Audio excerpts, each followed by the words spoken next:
¿Quién de los que está en este lugar, en un estado de dolencia, de dolor, en un estado de urgencia, tal vez un dolor intenso en el pecho, o tal vez que su cuerpo se está entumeciendo, o tal vez a través de un sangrado, llega a una clínica o llega a un hospital y se sienta y comienza a observar todo? Observa el abanico, el aire, observa las paredes y de pronto dice: no me gusta esta clínica, me voy. ¿Quién de los que está en este lugar, en medio de un proceso de urgencia, solamente va a un lugar, a una clínica, a un hospital, a ser un espectador? ¿Quién? Cuando usted llega a una clínica o cuando usted llega a un hospital, todos los médicos automáticamente nos identifican con un título, nos colocan un nombre. ¿Cuál es ese nombre que nos colocan? ¿Cuál? Pacientes. Pero le puedo garantizar que usted en ese momento tiene todo menos paciencia. Pero el médico te dice, usted es un... O sea, los médicos utilizan un lenguaje de fe. Y muchos de nosotros llegamos y nos...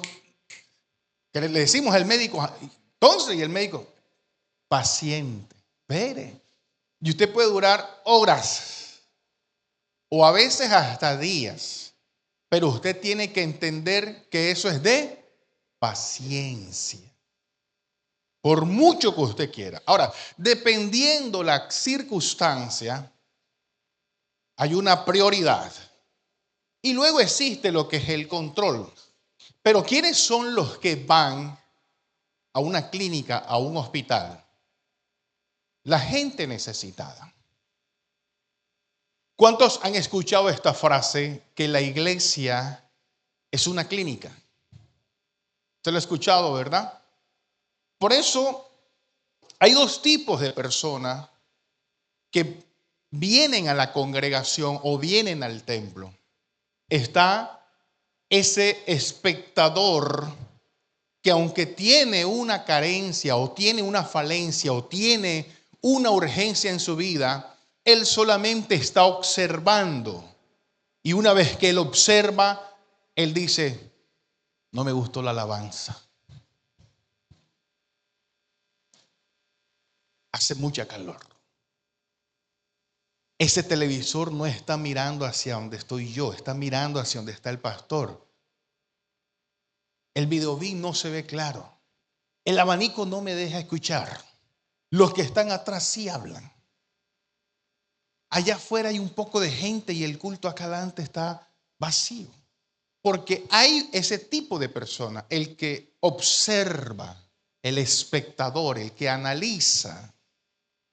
Pero está el otro que sabe que tiene que estar en una clínica del alma porque está herido, porque está fracturado, porque necesita una intervención urgente del médico por excelencia. Y él está ahí en las primeras filas. Está esperando el momento oportuno, pero él está ahí. No importa el tiempo, los días, las horas, no importa. Él está pendiente a que lo llamen, a que lo atiendan. Ese segundo personaje es el que recibe el nombre de iglesia. Algunos parecen iglesia, pero son espectadores. Pero está la iglesia que ha entendido que este lugar no se llama iglesia. Este es una casa, este es un templo. La iglesia es la persona que está a tu lado.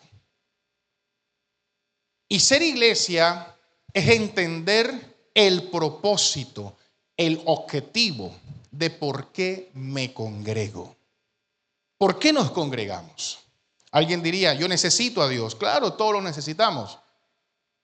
Y muchas personas en la calle dicen, yo no necesito ir a la iglesia. Porque está este concepto erróneo. Solamente busco de Dios cuando de verdad tengo un problema. Pero somos iglesia. El espectador considera que el culto se hace para él, no para Dios. Pero la iglesia sabe que una reunión es para el Señor. Y en este lugar, cuando todas las personas llegan, algunos fracturados del alma, y yo te pregunto en esta mañana, ¿cómo llegaste a este lugar? Ahorita escuchábamos a la hermana decir que estuvo en varios lugares y le negaban el bautismo porque aún no se había casado. ¿Cuánto terror a veces nos han incubado en la mente cuando la religión nos ha dicho tantas cosas y nos enseñaron a ponernos una máscara de apariencia, de que somos y debemos ser perfectos, donde hay una hipocresía llamada santidad que se debe reflejar en que si el pastor usa corbatas, entonces es un hombre de Dios. Si el pastor no usa corbata, entonces es un mundano. De que si todos venimos a la congregación, tenemos que ser angelitos en el culto, no importa que en la casa sea un ogro. Y todas estas cosas nos hacen perder el significado real de ser iglesia. Ahora, quiero que entendamos un pensamiento bíblico y vamos a lo que dice la palabra en 1 Corintios, capítulo 12, verso 26, en el nombre del Padre, del Hijo y del Espíritu Santo. ¿Cómo dice el pasaje?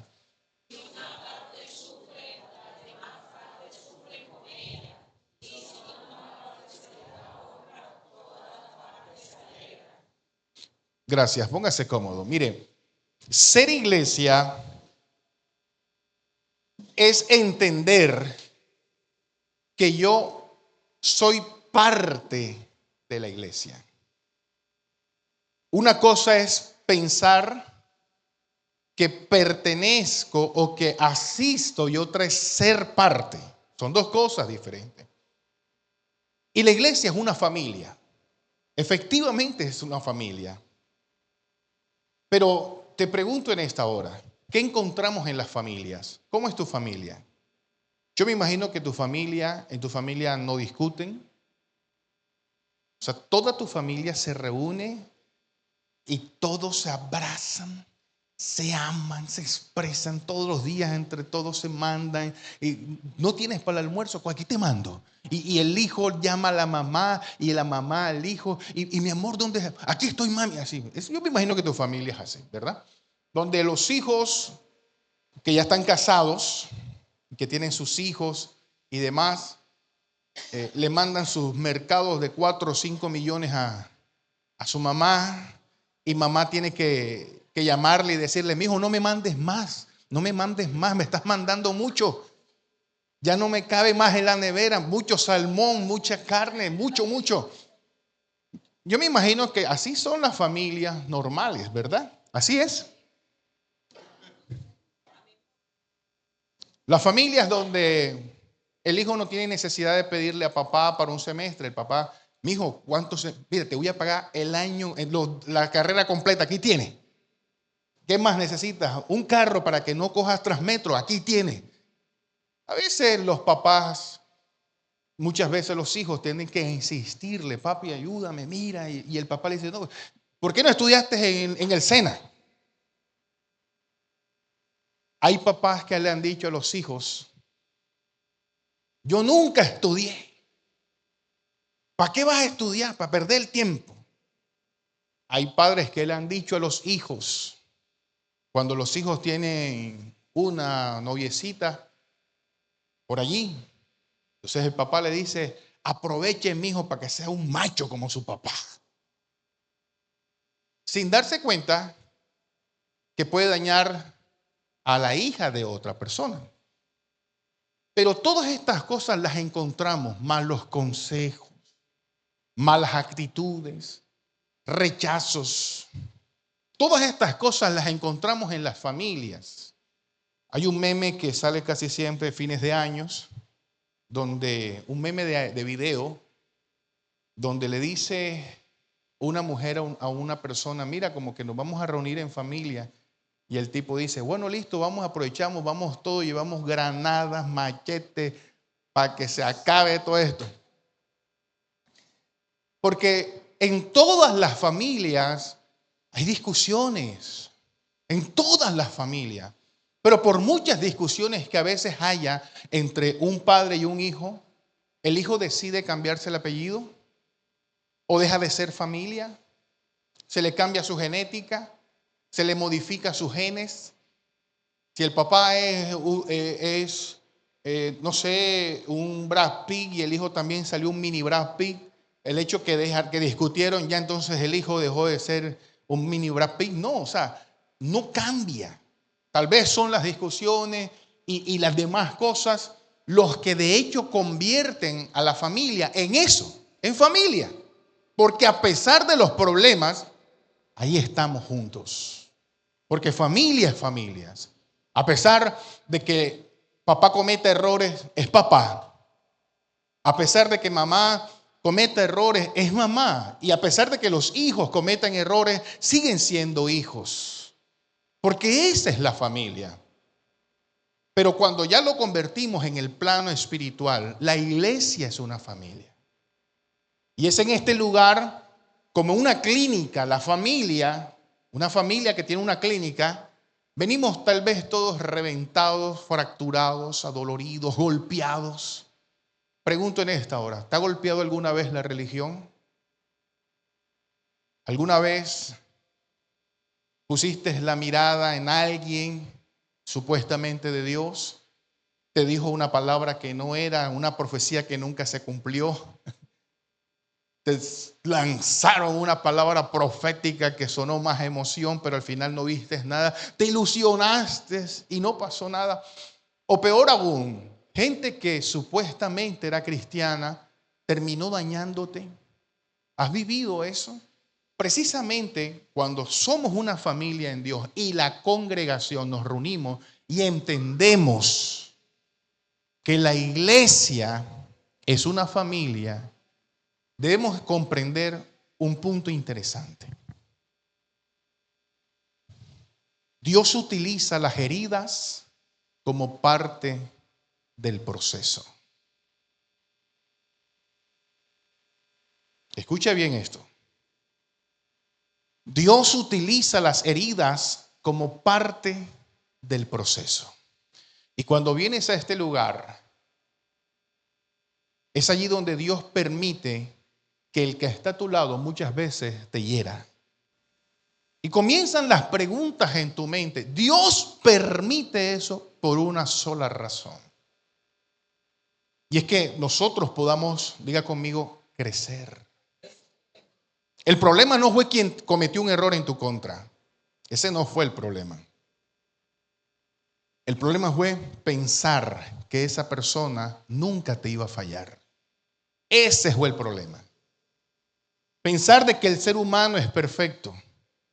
Idealizar a una persona y considerar que esa persona puede hacer algo por ti cuando realmente también es un carente.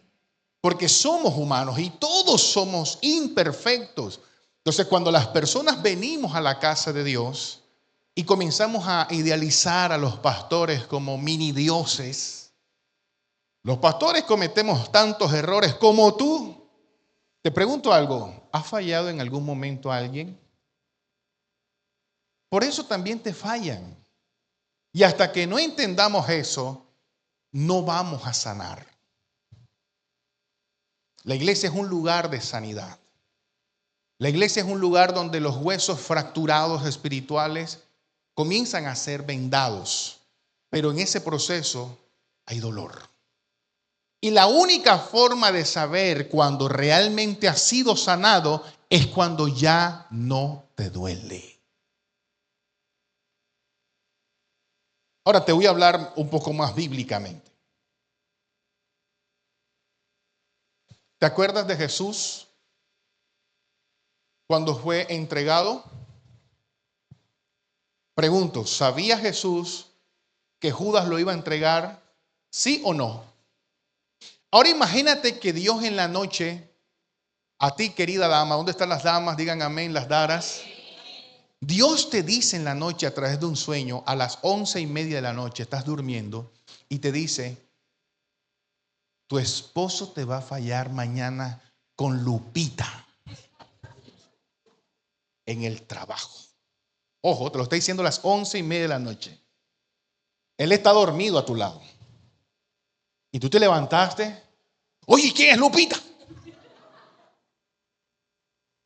Y entonces tu esposo te dice, mi jefa, no vas más para allá. Porque normalmente cuando nosotros sabemos que algo va a pasar, por lo general, ¿qué hacemos? Evitarlo. Pero si Jesús sabía que Judas lo iba a traicionar, ¿por qué no le dijo a Pedro, Pedro, no me dejes salir de aquí? Y si sale, lo privas. ¿Por qué Jesús no le dijo eso a Pedro? Porque tú sabes que Pedro era el más impulsivo. Pedro, ¿dónde está la espada? Aquí la tengo, Señor. Bueno, ponte pila, que este no me sale de aquí. ¿Por qué Jesús no hizo eso? Ahora, pregunto, ¿Jesús sabía que Pedro lo iba a negar? ¿Y qué hizo Jesús cuando Pedro lo negó? Solo lo miró. Y como quien dice, no te preocupes, Pedro. Yo sabía que me ibas a fallar. Porque cuando tú eres consciente que el ser humano comete errores, no esperas perfección de él. Y por lo tanto tu corazón es un corazón maduro. Dile al que tienes a tu lado, Dios nos está hablando. O sea, pastor, voy a dejar que todo el mundo me haga y me deshaga. No. Tienes que entender que hay errores que se cometen. Y Shalom es una iglesia donde te anima y te motiva a no vivir en el error. Pero siempre hablemos claro, vamos a fallar. ¿Y por qué fallamos? Nadie vive en pecado porque peca. Porque somos pecadores es que pecamos. Porque somos pecadores es que cometemos errores. Pero aún así buscamos la manera de crecer y no vivir en ese pecado. Y cuando te hablo de pecado, solamente no te estoy hablando de adulterar, fornicar, porque a veces la persona piensa que nada más es pecado. Pecado es venir a un lugar como esto y salir igual. Pecado es escuchar 2,000, 3,000 mensajes y salir peor. Eso es pecado. Porque la palabra pecado significa errar al blanco, no cumplir con el propósito. Y lo que Dios desea para ti como iglesia es que seas sanado. De que cada vez que vengas a este lugar puedas crecer. De que cada vez que salgas de este lugar sientas que el médico por excelencia hizo algo especial en ti. Si antes sentías cierta rabia, cierta decepción con el esposo, con el hijo, con la hija, con alguien, con tu papá, con tu mamá, con alguien, puedas entender que esa persona es humano. Siempre he hecho esta pregunta y la voy a hacer siempre. ¿Cuántos recuerdan en esa infancia que nos daban con lo que encontraran en la mano? ¿Se acuerda, verdad? ¿Y tú sabes por qué pasaba eso? Tal vez en el momento no lo entendías. Yo entendí que qué podría darme mi mamá en mi infancia sino lo que ella recibió en su infancia. Muchos padres son lo que ellos recibieron en su infancia. Hoy por hoy he sido o sigo siendo el pastor de mi mamá. Y me ha tocado corregirla y enseñarle como cuando un padre enseña a un hijo. Y soy el último de todos mis hermanos. Pero entendí que Dios toma la herida y la convierte en algo que se llama experiencia. Dios toma la herida y la convierte en sabiduría cuando decides ser sanado por Dios. Pero mientras que no decida ser sanado por Dios, la herida se va llenando de gangrena y cada vez es peor. Y es por eso que usted ve personas vacías, huecas, personas que señalan a todo el mundo. Y lo más terrible, que al final de todo, gente deja de creer en Dios. Porque Dios no existe, no. Dios siempre ha existido. Alguien en alguna ocasión expresó o preguntó y dijo, y en estos días la veía una persona por redes sociales y decía, si Dios existiera, no hubiesen esas guerras que hay ahora mismo en Irak. Y el Dios de Israel, mira qué cantidad de guerra. No hubiera tanta muerte, tanta violación. No hubiera tanto desastre en el mundo. Si Dios existiera, nada de eso estuviera pasando. Y llega la misma pregunta. Si los médicos existieran, ¿por qué hay tanta gente enferma? Los médicos existen. ¿Y por qué hay gente enferma?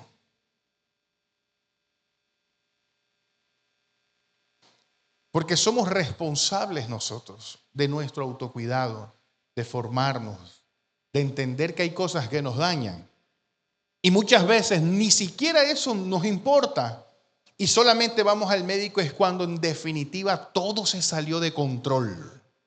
Y ya los médicos comienzan de una u otra manera medio a recuperar algo que nosotros descuidamos. Y muchas veces cuando medio nos sentimos bien, seguimos en el desorden. Así pasa en la iglesia. Decimos, Dios no me oye, Dios no me ama, Dios no me quiere, porque hay heridas en el corazón, hay frustraciones, hay momentos de recuerdos donde siempre hemos pedido y Dios no ha respondido, pero es que el médico por excelencia desea y quiere, antes de cualquier respuesta, que tú te dispongas para ser sanado. Dile al que tienes a tu lado, Dios desea que seamos sanados.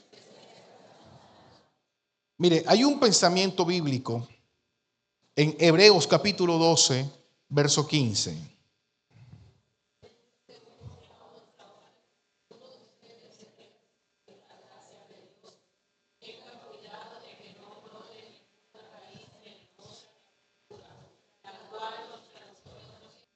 Pastor, si yo ahora soy iglesia, ¿cómo puedo sanar?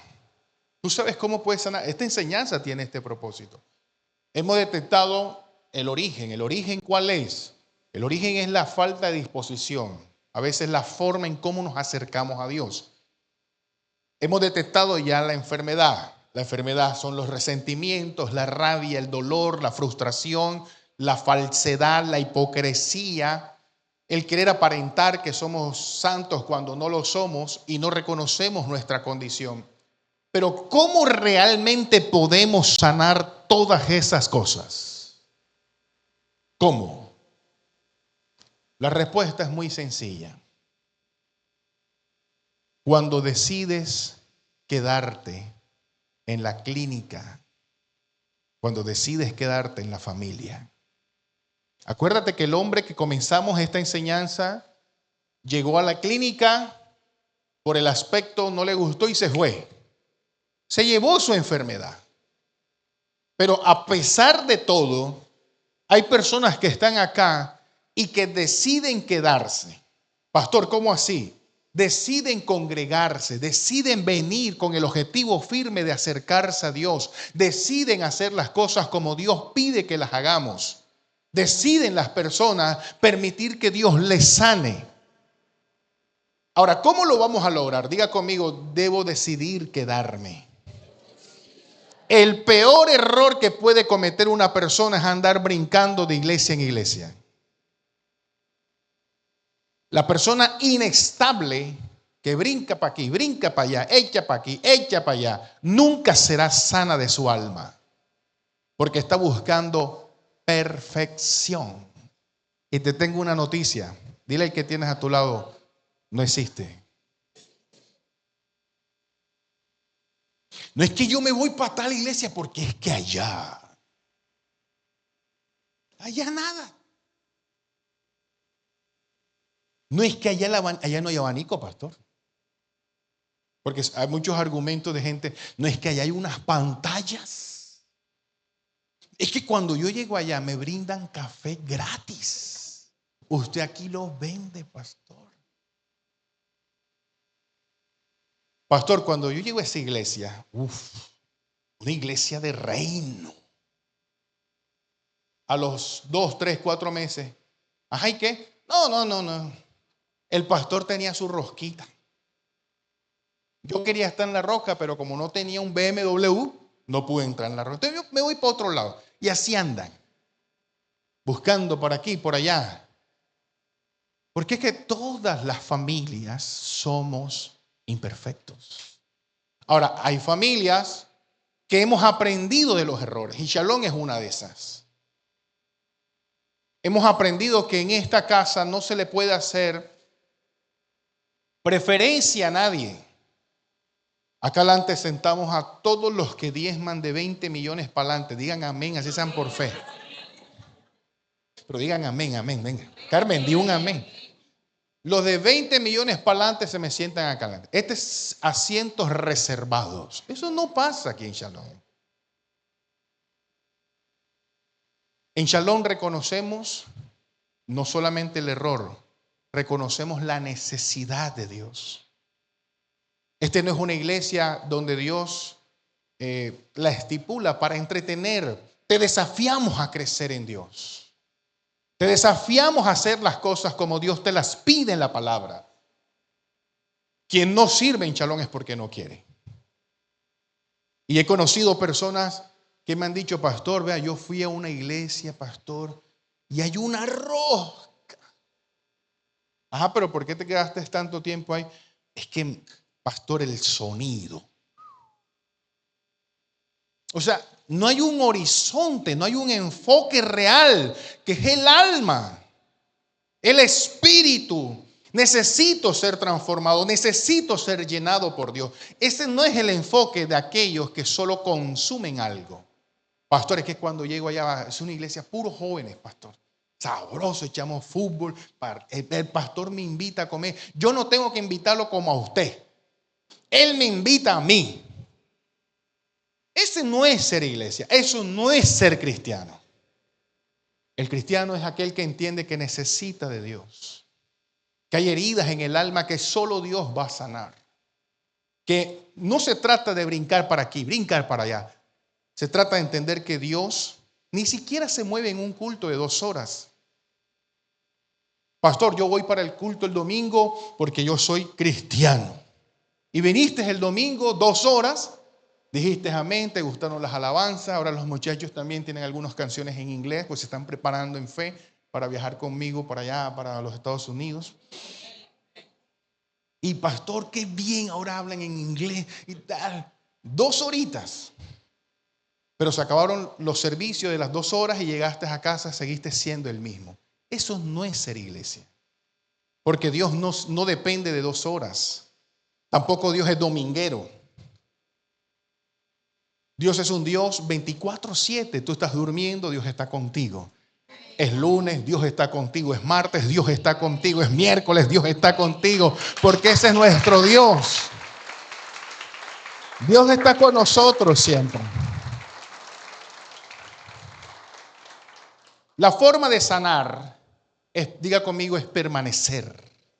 Nunca le huyas al proceso. Dale la frente, pon el pecho, dile, ¿qué es lo que está pasando? ¿Tienes deudas? No te escondas de las deudas. Ponle el pecho. Pastor, es que los bancos, vaya usted mismo al banco y ponga el pecho. Pastor, es que cada vez que viene el pagadiario me toca decirle al hijo mío, dile que no estoy, dile que no estoy. Vaya, dígale al pagadiario, hombre, ¿cuánto le debo? Va, yo voy a durar una semana sin comer, pero venga el sábado y le pago. Esa es la iglesia. Es la única manera de usted crecer cuando usted enfrenta las cosas. Cuando su esposa le diga a usted, tenemos que hablar. ¿Dónde están los varones acá? Usted no se ponga, mi amor, ahorita. ¿Qué me va a decir? No, hablemos. ¿Qué quieres que hablemos, amor? ¿Quién es Lupita? Vamos, te la voy a presentar. Te la voy a presentar. Mira, Lupita, aquí te presento a mi esposa. Ah, lo que pasa es que Dios me habló ayer en un sueño. Ah, pero aquí está. Estoy poniendo el pecho. Pregunta lo que le quieras preguntar, Lupita. La única manera de sanar y crecer, diga conmigo, es permaneciendo. Es poniendo el pecho. Otra manera de sanar es sirviendo. Mira, como pastor, créeme que para mí ha sido Shalom la mejor clínica del alma que yo he podido vivir. En este lugar hay todo tipo de personalidad. Todo tipo de personalidad. Está la persona que tiene la lagrimita aquí. Uno le dice, ajá.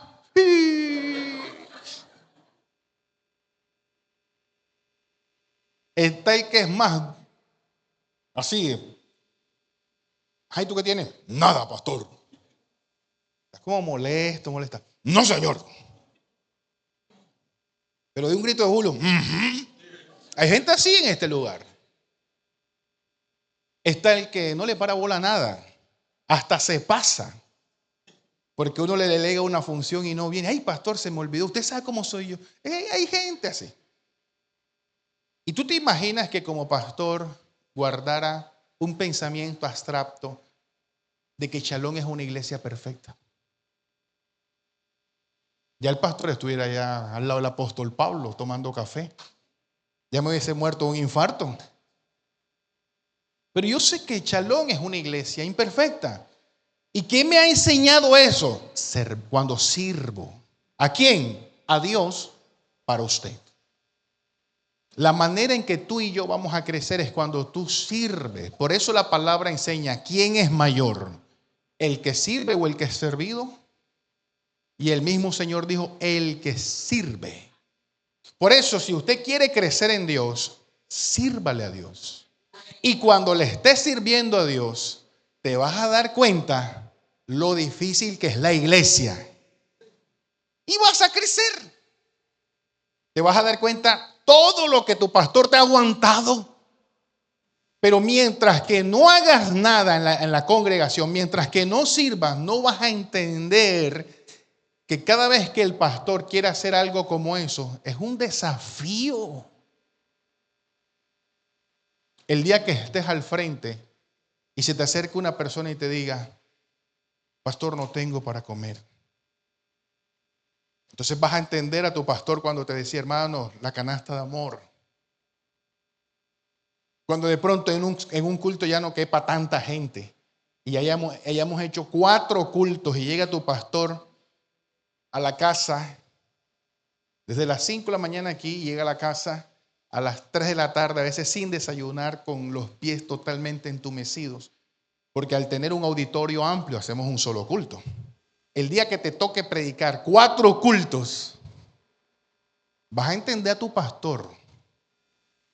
El día que las personas se te acerquen y te comiencen a hablar de sus vidas, de sus problemas, y tú sepas que necesitas entrenarte, estudiar tanto, orar, pedirle a Dios sabiduría para darle un consejo a esa persona. Y cuando la persona se te acerque y te diga, ¿qué puedo hacer en esto? Y tú de pronto digas, ya entiendo al pastor. Ya lo entiendo. Mi trabajo como pastor es dejarme usar por Dios para que tú sanes, para que tú crezcas, para que tú estés bien con tu familia, para que tú como esposo ames, valores a tus hijos, a tu esposa, para que tú como esposa puedas tener seguridad en Dios y en ti. Mi trabajo como pastor es proyectarte, darte una visión de que no es solamente venir a este lugar, es también trascender, es crecer. Te hemos hablado del crecimiento integral, te hemos hablado del enfoque de la vida, porque muchas personas durante el trayecto de la vida fueron fracturados porque se sintieron incapaces, se sintieron olvidados, se sintieron tirados. Y has llegado a una clínica donde tu pastor, por medio de la palabra de Dios, siempre te dice que puedes y tienes la capacidad. Porque tu pastor un día fue recogido de allí.